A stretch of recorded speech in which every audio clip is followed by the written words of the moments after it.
ಕಲಬುರಗಿಯಲ್ಲಿ ವಫ್ ಬೋರ್ಡ್ನಿಂದ ರಕ್ಷಿಸಲು ಸ್ಮಾರಕಗಳನ್ನು ರಾಷ್ಟ್ರೀಕರಣಗೊಳಿಸಿ ವಫ್ ಇಲಾಖೆ ಅಕ್ರಮ ಆಸ್ತಿ ಗಳಿಕೆ ದುರುದ್ದೇಶದಿಂದ ರಾಜ್ಯದ ರೈತ ಮಠ ದೇವಸ್ಥಾನಗಳ ಆಸ್ತಿ ಕಬಳಿಕೆ ಮಾಡುತ್ತಿದೆ ಎಂದು ಬಿಜೆಪಿ ವಕ್ತಾರರಾದ ಸುಧಾ ಹಾಲೈ ಆರೋಪಿಸಿದರು. ಈ ಕುರಿತು ನಗರದಲ್ಲಿಂದು ಸುದ್ದಿಗೋಷ್ಠಿ ನಡೆಸಿ ಮಾತನಾಡಿದ ಅವರು, ಸರ್ಕಾರ ಕೂಡಲೇ ವಫ್ ಮಂಡಳಿ ರದ್ದುಗೊಳಿಸಿ ಹಾಗೂ ವಫ್ ಬೋರ್ಡ್ನಿಂದ ರಕ್ಷಿಸಲು ಸ್ಮಾರಕಗಳನ್ನು ತಕ್ಷಣ ರಾಷ್ಟ್ರೀಯಕರಣ ಮಾಡುವಂತೆ ಒತ್ತಾಯಿಸಿದರು. ಎಂಬಿ ಸಂಗೊಳ್ಳಿಗೆ NKS TV4 ನ್ಯೂಸ್ ಕಲಬುರಗಿ.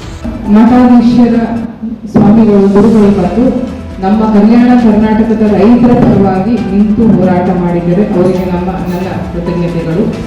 ಇದು ಬಹಳ ಒಂದು ದೊಡ್ಡ ಸಂದೇಶ ಅವರು ಕೊಟ್ಟಿದ್ದಾರೆ.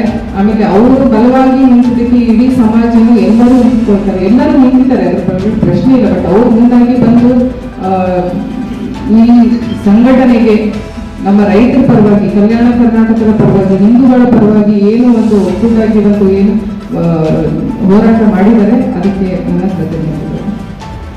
ಇನ್ನೊಂದು, ಈಗ ಒಂದು 2 ದಿವಸದಲ್ಲಿ ಒಂದು ಬಹಳ ಎದ್ದಿರುವಂಥ ಸುದ್ದಿ ಇದು. ನಮ್ಮ ಬಹಳ ದಲಿತರಲ್ಲಿ ಒಂದು ಬಹಳ ಉತ್ತಮ ಲೀಡರ್ ಆಗಿರುವಂಥ ಮಲ್ಲಿಕಾರ್ಜುನ ಖರ್ಗೆಯವರ ಫ್ಯಾಮಿಲಿ, ಅಂದರೆ ಅವ್ರ ತಾಯಿಯಾಗಲಿ, ಅವ್ರ ಅಜ್ಜಿಯಾಗಲಿ, ಅವ್ರ ಸಿಸ್ಟರ್ ಅವರಾಗಲಿ ರಜಾಕರ ಒಂದು ದಾವಣಗೆರೆಯಲ್ಲಿ 1948 ಅವ್ರ ಮನೆಯನ್ನು ಸುಟ್ಟಿದ್ರು ಅಂತ ಹೇಳಿದ್ರು. ಸೊ ಅದನ್ನ ಯೋಗಿಜಿ ಅವರು ಅದನ್ನ ಪ್ರಸ್ತಾಪ ಹೇಳಿದ್ರು. ಸೊ ಪ್ರಿಯಾಂಕ್ ಖರ್ಗೆಜಿ ಅವರು ಹೇಳಿದ್ರು, ರಜಾಕರು ಮಾಡಿದ್ದಾರೆ ಅಂದ ತಕ್ಷಣ ಎಲ್ಲರೂ ಮುಸಲ್ಮಾನ್ ಬಾಂಧವರುಗಳು ಆ ಥರ ಅಲ್ಲ ಅಂತ ಹೇಳಿ ನಾವು ಅದನ್ನು ಸ್ವೀಕರಿಸ್ತೀವಿ. ನಿಜವಾಗ್ಲೂ ಎಲ್ಲ ರಜಾಕರು ಮಾಡಿದ್ದಾರೆ ಅಂತ ಹೇಳ್ಬಿಟ್ಟು ಎಲ್ಲ ಮುಸಲ್ಮಾನರುಗಳು ನಾವು ಆ ಥರ ನೋಡಬಾರ್ದು, ನೋಡೋದು ತಪ್ಪಿದೆ. ಆಮೇಲೆ ಮಲ್ಲಿಕಾರ್ಜುನ ಖರ್ಗೆಜಿ ಅವರು ಅಷ್ಟು ಆ ನೋವಿಂದ ಹೊರಗಡೆ ಬಂದು ಒಂದು ಅತಿ ಉತ್ತಮವಾದ ಒಂದು ಇವತ್ತು ಲೀಡರ್ ಆಗಿದ್ದಾರೆ. ಅದನ್ನು ಒಂದು ನಮ್ಮ ಕಲ್ಯಾಣ ಕರ್ನಾಟಕಕ್ಕೆ ಒಂದು ವಿಷಯ.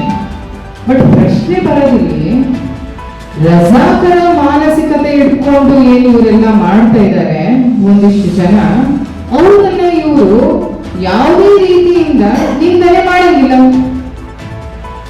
ಬಾಂಬ್ ಬ್ಲಾಸ್ಟ್ ಆದ್ರೆ ಕಾಂಗ್ರೆಸ್ ಲೀಡರ್ಗಳು ಅದು ಆಕ್ಸಿಡೆಂಟಲ್ ಅಂತ ಹೇಳ್ತಾರೆ. ಅವಾಗ ಇವರು ಅದ್ರ ಬಗ್ಗೆ ಟೀಕೆ ಟಿಪ್ಪಣಿ ಮಾಡಿಲ್ಲ.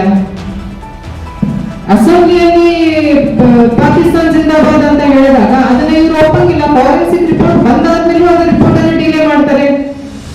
ಅದನ್ನ ಖಂಡನೆ ಮಾಡ್ಬೇಕಲ್ವಾ? ಇದು ಬರೀ ಒಂದು ಫ್ಯಾಮಿಲಿಗಾಗಿರೋದಲ್ಲ, ಅವಾಗ ಎಷ್ಟೋ ಹಿಂದೂ ಲಕ್ಷಾಂಗಟ್ಟಲೆ ಹಿಂದೂ ಪರಿವಾರಗಳನ್ನ ಇವರು ಅತ್ಯಾಚಾರ ಮಾಡಿದ್ದಾರೆ, ಹೆಣ್ಮಕ್ಳ ಮೇಲೆ ದೌರ್ಜನ್ಯ ಮಾಡಿದ್ದಾರೆ. ಲವ್ ಜಿಹಾದ್ ಆದಾಗ, ಸ್ನೇಹ ವಿರಮಣದ ಕೇಸ್ ಆದಾಗಲೂ ಇದೇ ತರ ಟೀಕೆ ಟಿಪ್ಪಣಿಗಳನ್ನ ಕೊಟ್ಟಿದ್ರು.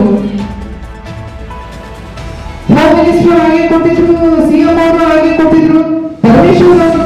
ಇವ್ರು ಕೊಟ್ಟಾಗ ಇವ್ರು ಏನ್ ನಿಂದನೆ ಮಾಡಿದ್ದಾರೆ? ಅದಕ್ಕೆ ಮಾಡಿಲ್ಲ. ಲ್ಯಾಂಡ್ ಜಿಹಾದ್ ನಡೀತಾ ಇದೆ. ಈಗ ಲ್ಯಾಂಡ್ ಜಿಹಾದ್ ಆದಾಗಲೂ ಅವರು ನಿಲ್ಲಬೇಕಾಗಿತ್ತು ರೈತರ ಪರವಾಗಿ, ಕಲ್ಯಾಣ ಕರ್ನಾಟಕದ ಜನರ ಪರವಾಗಿ ನಿಲ್ಲಬೇಕಾಗಿತ್ತು. ಕಲ್ಯಾಣ ಕರ್ನಾಟಕದ ಜನರು ಅವ್ರಿಗೆ 50% ಬೆಂಬಲ ಕೊಟ್ಟಿದ್ದಾರೆ, ನಿಂತಿದ್ದಾರೆ, ನಿಂತಿಲ್ಲ. ಗಣಪತಿ ಹಬ್ಬ ನಡೆಯೋ ಟೈಮಿಗೆ ಪೆಟ್ರೋಲ್ ಬ್ಲಾಸ್ಟ್ಗಳಾಗುತ್ತೆ. ಸಡನ್ ಆಗಿ ಓವರ್ವೇಟ್ ಒಂದೇ ಸಲ ಎಲ್ಲ ರೆಡಿ ಮಾಡ್ಕೊಂಡು ಅದನ್ನ ಮಾಡ್ತಾರೆ. ಅದನ್ನ ಇವರು ಖಂಡಿಸಿದಾರ? ಖಂಡಿಸಿಲ್ಲ. ನೋಡಿ, ದಲಿತ ವಿರೋಧಿ ಕಾಂಗ್ರೆಸ್ ಸರ್ಕಾರ ಅಂತ ನಾವು ಪದೇ ಪದೇ ಹೇಳ್ತಾ ಇದ್ದೀವಿ. ಇದು ಹೇಳೋದಕ್ಕೆ ಕಾರಣ ಇದೆ. 25,000 ಕೋಟಿ ST SC ಫಂಡ್ಸ್ ನ ಗ್ಯಾರಂಟೀಸ್ ಯೂಸ್ ಮಾಡಿದ್ದಾರೆ. ಅವಾಗ ಮಲ್ಲಿಕಾರ್ಜುನ ಖರ್ಗೆಜಿ ಅವರಾಗ್ಲಿ, ಪ್ರಿಯಾಂಕ್ ಖರ್ಗೆ ಅವರಾಗ್ಲಿ ಇದ್ರ ಬಗ್ಗೆ ಪ್ರಶ್ನೆ ಕೇಳಿಲ್ಲ.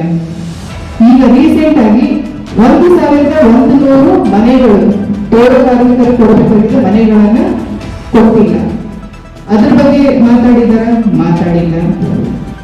ವಾಲ್ಮೀಕಿ ನಮ್ದು ST ಇದರಲ್ಲಿ ಚಂದ್ರಶೇಖರ್ ಅವರು ಆತ್ಮಹತ್ಯೆ ಮಾಡ್ಕೊಂಡ್ರು. ಅದ್ರ ಬಗ್ಗೆ ಇವರು ಮಾತಾಡಿಲ್ಲ.